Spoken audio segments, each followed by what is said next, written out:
Fire Island, the National Barrier Island located in the Great South Bay of Long Island, has a history that is as varied as the forests, marshes, bays, and beaches that surround it.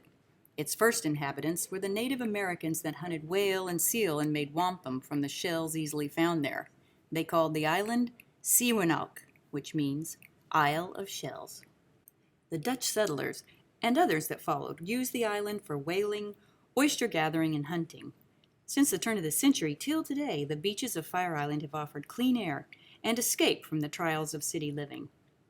Through the years, the island survived overfishing, devastating storms, and a cholera scare, but the worst threat, by far, was the vision that Robert Moses imposed on this tiny barrier island.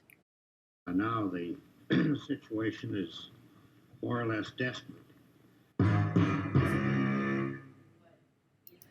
Moses was a powerful developer in the New York area, holding numerous public offices for many years.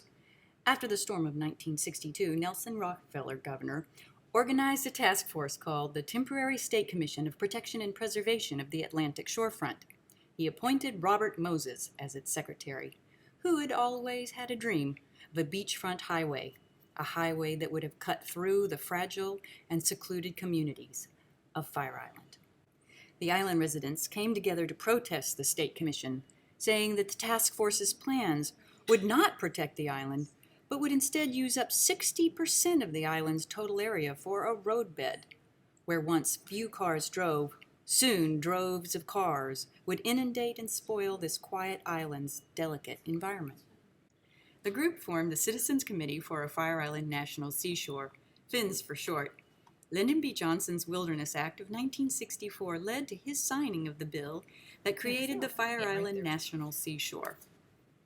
Together, they succeeded in turning back an era's passion for rampant roadway buildings, thus keeping Fire Island a pristine escape for city dwellers and a sanctuary for the plants and animals that inhabit it.